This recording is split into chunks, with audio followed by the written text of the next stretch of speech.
Hello, and welcome back to It's Your Move, where we discuss everything real estate, including Galveston, Texas, where I work and live. Speaking of Galveston, we have quite a few homes for sale. The local market here, slowed down for a little while, and so now we have inventory.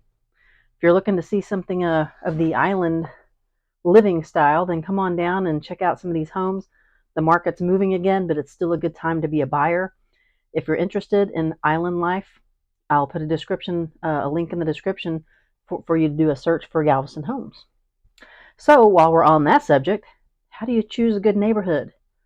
You don't know where to move. You don't know quite where you want to go. Do you want to go somewhere new or somewhere that you already know a little bit about? How do you choose the right community for yourself? Well, you can become a neighborhood detective.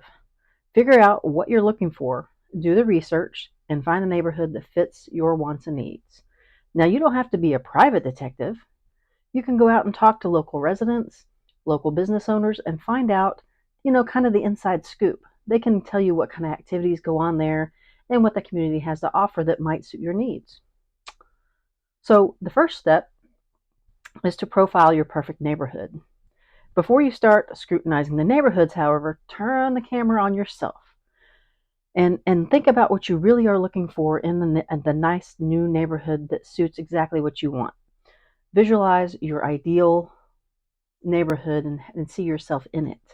Remember, you'll probably have to make compromises along the way, so put the must-haves at the top of your list and the would like to have kind of at the bottom of the list, okay? So if you're not sure how to start, let's try this. Here's some things to consider. Do you have children, or are you planning to have children anytime soon? If so, you know that the first thing you're looking for in a neighborhood is that good school system.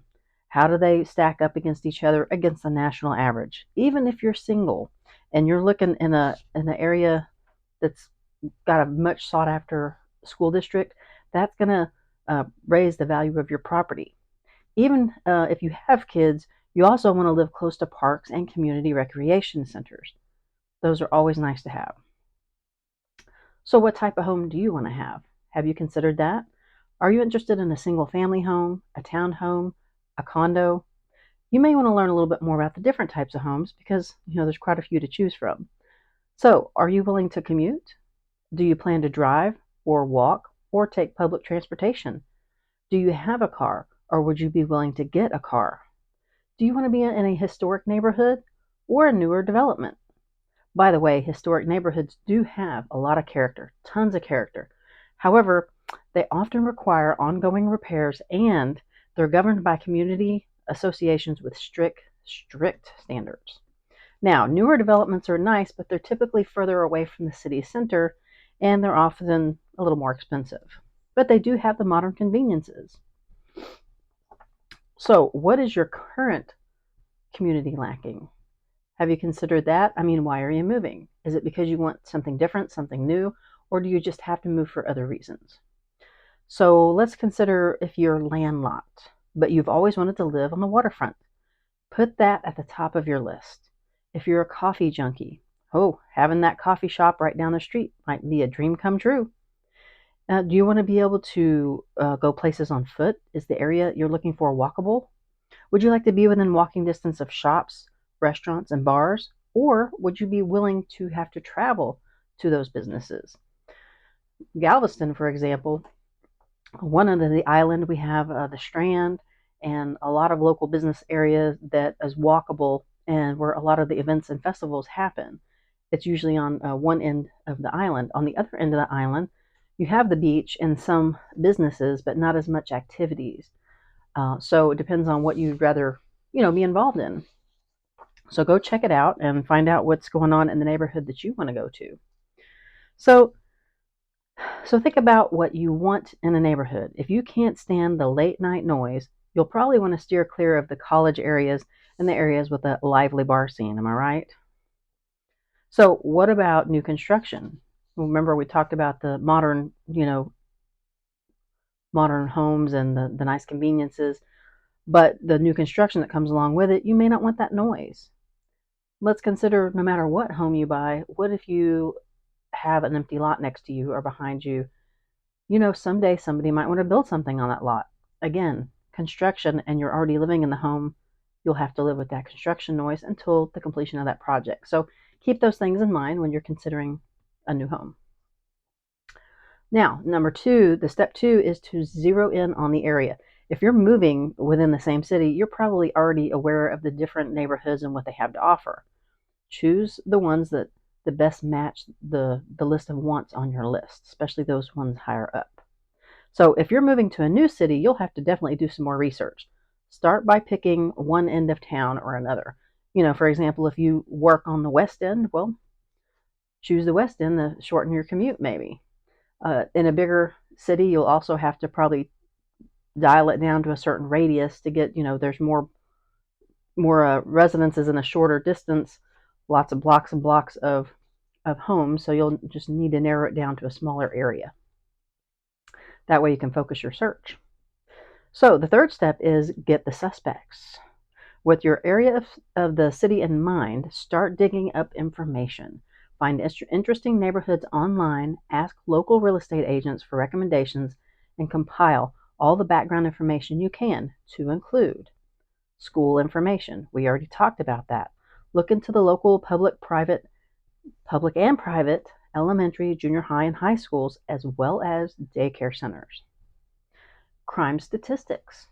Most real estate agents or their sites have statistics that will tell you how the zip codes and the crimes in those zip codes stack up against the national average. If you want specifics, you can call the local police department and they can pull a report normally that will tell you the kinds of crimes that have occurred during a certain period of time in certain neighborhoods. So that'll give you an idea of what goes on in certain areas of the neighborhoods you're looking in. So, how about parks and recreation? How far is it to the closest park or recreation center? How about neighborhood associations? Does the community you're looking for and looking at, do they have lawn or construction restrictions? How strict are their standards?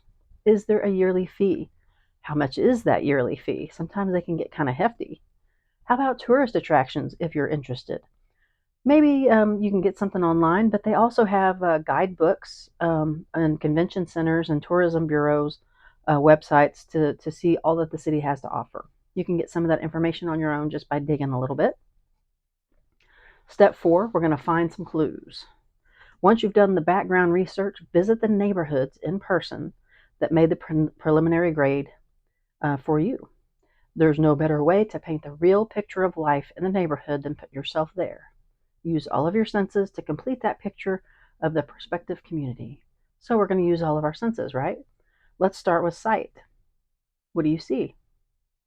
Remember your first impression. It's very important in a lot of things in life. But go through the neighborhood, and what do you notice first about the neighborhood? Do the streets have curb appeal? Are the houses well maintained? Do the shops and restaurants look hip and inviting or nostalgic? What do you like, You'll want to feel good about where you call home and impress buyers when you're ready to sell or move again later on. So visualize yourself in the neighborhood. Think of your daily routines, because if you can't live without that morning latte, is there a coffee shop nearby? Where will you walk your dog or go jogging? You'll enjoy the neighborhood more if it's easy to do what you like there. So observe the neighborhood firsthand and at different times of day, even maybe different days like the weekend versus weekdays, because the activities are normally a little different. Driving through the neighborhood will give you a snapshot of life in the community, both good and bad. Do the roads turn into a parking lot during rush hour or after school hours? Are people using grills or decks in the evening? Are neighbors and kids socializing, or do people keep to themselves? Are the streets well lit at night? These visual clues can help you decide if you'll fit in and if that's really the right environment for you. So you want to make sure in person that the local schools make their grade as well. Even if you don't have kids, pay a visit to the nearby schools. High ratings are important and great, but seeing the building in person is much more telling. It will be easier to sell your house later if you know the schools are nice.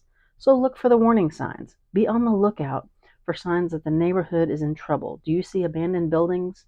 Do you see broken windows or vandalism? Are there a lot of for sale signs or rentals? If the community is going downhill, so might the value of those homes. So you'll want to know that for the future in case you do move there. Now that we've seen some things, how about what do we hear?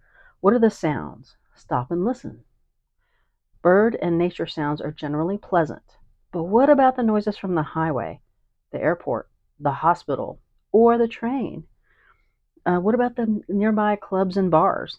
It's not very relaxing to listen to trains screech by during your morning coffee, especially if it's every single day. Talk to your future neighbors. Ask how they like the area and get the dirt on anything they don't like. Because, a lot of times they'll tell you all the good stuff, but they won't tell you about the bad stuff. So make sure you dig.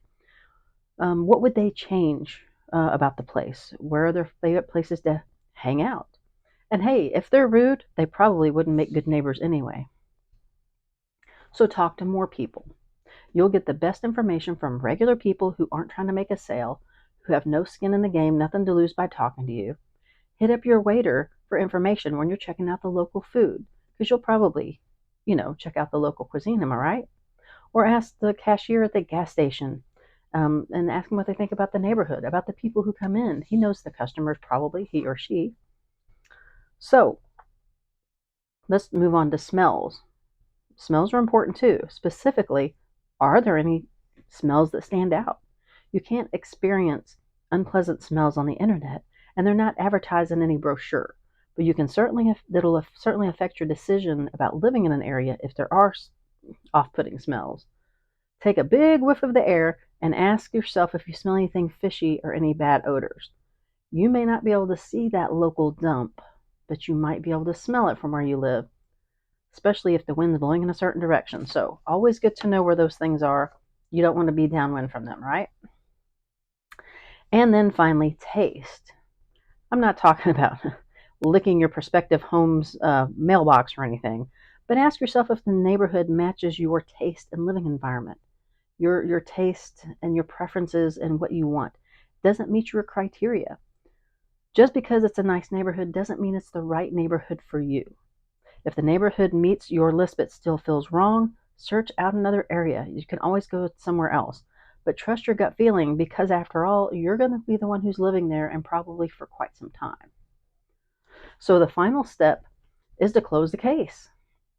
Now that you've chosen your neighborhood at this point, now it's time for the hard part, finding the house you love. Hopefully you've narrowed it down to just a few streets. Now make sure to find out how much house you can afford. The amount of money lenders offer you is often way more than you can afford to pay. So it's helpful to use a mortgage calculator to add up all your current debts and see how much you can afford. You don't want to be stuck eating ramen noodles for the next 15 to 30 years just so you can have your dream home. It's not worth all that. So compare your loan options. Ask yourself some basic questions to find out if a certain mortgage is right for you. Decide between a fixed and adjustable rate mortgage, and use the online tools to see which loan terms are best for you. Draw up your vision of the perfect home, the dream home that you would love. It worked for your neighborhood. Now think about what you want in a home. Write your own vision of a home and stick to it while you're house hunting. And good luck with your house hunting. And that's it for today. I hope that you enjoyed this information and it's useful. And I'll see you on the next video. Take care, and remember, it's your move.